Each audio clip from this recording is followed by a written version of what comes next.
तो इस वीडियो में हम सेंटर ऑफ मास चैप्टर में एक पर्टिकुलर सेट ऑफ प्रॉब्लम है लैडर प्रॉब्लम, उसको कवर करेंगे। जनरली क्लास में इसको स्किप किया जाता है। तो टोटल तीन वीडियो की ये सीरीज़ है लैडर प्रॉब्लम। अब इसको अच्छे से समझना है। तो सबसे सिंपल कंसेप्चुअल प्रॉब्लम से स्टार्ट करते हैं। एक बार वीडियो पॉज रख के एक बार पढ़ लो इसको, ठीक है। तो यहाँ पे सिचुएशन क्या दिया हुआ है आपको कि ब्लॉक का मास m है जो बैलेंस कर रहा है एक पर्सन रेस्ट को लेडर पे। बहुत अच्छे से समझना है। इनिशियली सिस्टम रेस्ट पे है, इसका मास m है और ये इस सिस्टम को बैलेंस कर रहा है। इसका मतलब सामने वाला मास भी m होगा। यानी आप कह सकते हो अगर पर्सन का मास m हुआ तो लेडर का मास क्या होगा, capital M minus small m हो जाएगा। तो इस साइड का भी टोटल मास m है, इस साइड का टोटल मास m है, सिस्टम इक्विलिब्रियम में है और रेस्ट पे है। अब पर्सन चलना स्टार्ट कर रहा है। अब पर्सन लेडर पे ऊपर क्लाइंब कर रहा है, तो सिस्टम का सेंटर ऑफ मास मूव नहीं करेगा। ये इसका आर्ग्यूमेंट है, ठीक है। ये कह रहा है कि सिस्टम का सेंटर ऑफ मास मूव नहीं करेगा, पुली और स्ट्रिंग आइडियल है। स्टेटमेंट 2 कहना चाह रहा है कि अगर सिस्टम पे नेट एक्सटर्नल फोर्स 0 है और सेंटर ऑफ मास की इनिशियल वेलोसिटी 0 है तो सिस्टम का सेंटर ऑफ मास रेस्ट पे रहेगा। तो स्टेटमेंट 2 तो ऑब्वियसली करेक्ट है। अब स्टेटमेंट 1 को हमें अच्छे से समझना है। अगर पर्सन के ऊपर क्लाइंब करने से सिस्टम का नेट फोर्स, देखो वापस मैं रिपीट कर रहा हूँ, इनिशियली जब पर्सन रेस्ट पे था तो सिस्टम पे नेट फोर्स क्या था।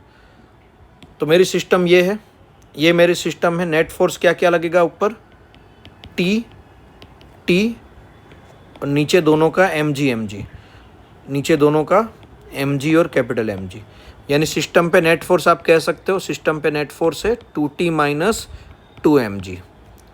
और इनिशियली ब्लॉक रेस्ट पे है, कैपिटल M रेस्ट पे है, तो t बराबर t कैपिटल mg के बराबर ही होना चाहिए। तो आपका नेट फोर्स आ जाएगा 0। तो इनिशियली नेट फोर्स 0 है और आपका सेंटर ऑफ मास रेस्ट पे है क्योंकि सिस्टम रेस्ट पे थी। अब ध्यान से स्टेटमेंट को समझना। अब पर्सन के क्लाइंब करने से अगर सिस्टम पे नेट फोर्स चेंज हो गया, जो 0 था, अगर पर्सन के क्लाइंब करने से सिस्टम पे नेट फोर्स चेंज हो गया तो फिर सेंटर ऑफ मास मूव करेगा।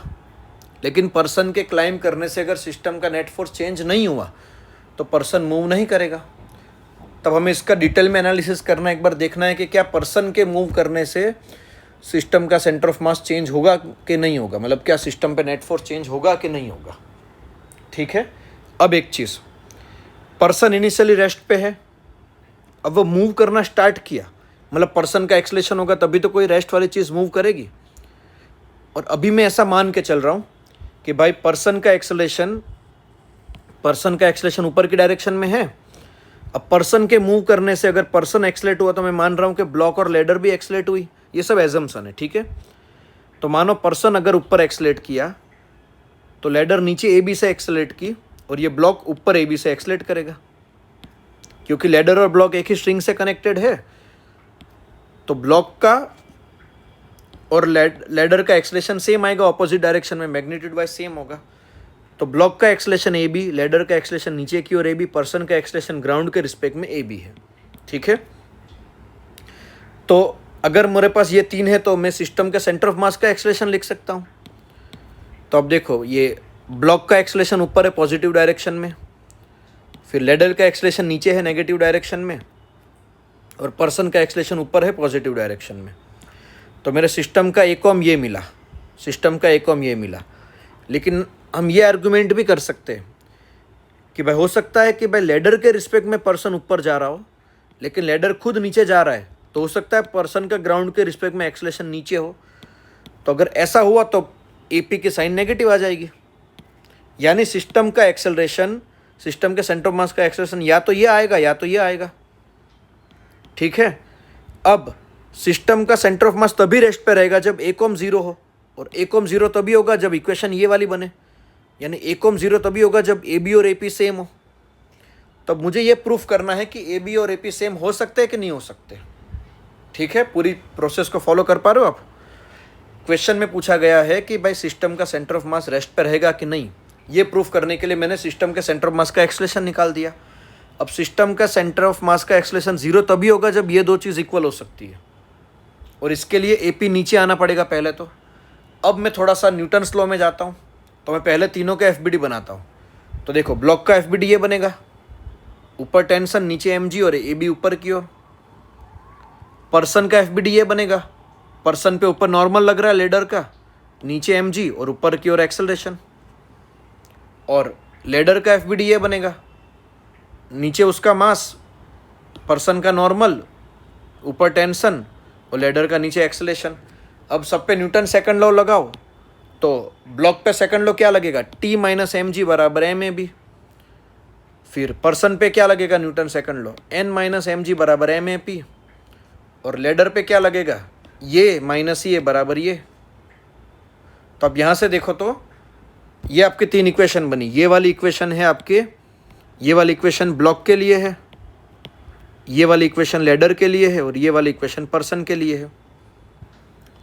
अब मैं इक्वेशन 1 और 2 को ऐड कर रहा हूँ, तो ये वाली इक्वेशन बनेगी जो 4 मिल रही है। आप वीडियो पॉज करके देख सकते हो। फिर मैं 3 में से 4 को सबट्रैक्ट कर रहा हूँ, 3 में से 4 को सबट्रैक्ट करूँगा तो ये वाली इक्वेशन बनेगी। अब इन दोनों की, अब आप यहाँ से देखो AP और AB में ये रिलेशन निकल जाएगा आपका। आप देखो यहाँ पे किसी भी कंडीशन में AP और AB इक्वल हो ही नहीं सकते। क्यों? क्योंकि आपका कैपिटल M स्मॉल m से बड़ा है, यानी ये चीज़ कभी भी आपके ज़ीरो हो ही नहीं सकती। और ये चीज़ अब ज़ीरो नहीं हो सकती, AP इक्वल नहीं हो सकते, मतलब सिस्टम का सेंटर ऑफ मास का एक्सेलेरेशन कभी भी नॉन ज़ीरो नहीं हो सकता। तो इस केस में सिस्टम का सेंटर ऑफ मास एक्सेलरेट करेगा। तो आपका स्टेटमेंट 1 हो गया रॉन्ग, स्टेटमेंट 2 हो गया करेक्ट। अब ये चीज़ स्टूडेंट को कंफ्यूज कहाँ करता है, मोस्ट ऑफ द केस में स्टूडेंट इस केस को इस वाले केस से इक्वल करते हैं। ये वाला कौन सा केस है कि एक बलून है, एक पर्सन है, एक रोप है, ये स्ट्रिंग है, और ये बलून एटमॉस्फेयर के बायोन्सी की वजह से और नीचे लगने वाले mg की वजह से रेस्ट पे है। अब इस क्वेश्चन में आया है कि भाई पर्सन अगर ऊपर मूव करेगा तो सिस्टम का सेंटर ऑफ मास रेस्ट पे रहेगा। तो इस केस में सिस्टम का सेंटर ऑफ मास रेस्ट पे रहता है। क्यों?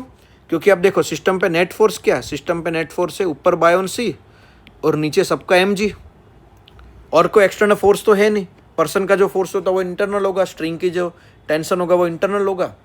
अब बायोन्सी एटमॉस्फेयर लगा रहा है, mg अर्थ लगा रही है, तो पर्सन के मूव करने से ना तो एटमॉस्फेयर का कोई इफेक्ट होगा ना तो ग्रेविटी पे इफेक्ट होगी। इसलिए इस केस में पर्सन पे पूरी सिस्टम पे F नेट 0 लगेगा।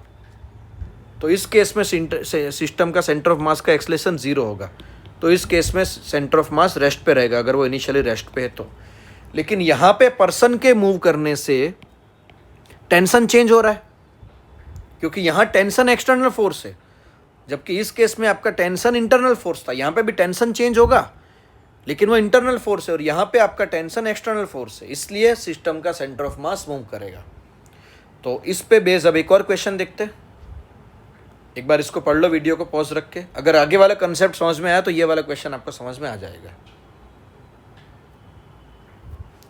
ठीक है, तो यहाँ पे क्या बोला जा रहा है, एक बार पूरी सिचुएशन को समझते हैं।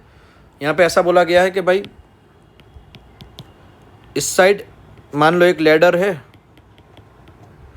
लैडर पे एक पर्सन है, और इस साइड काउंटर बैलेंस है, कैपिटल M, पर्सन का मास स्मॉल m, लैडर का मास m माइनस m।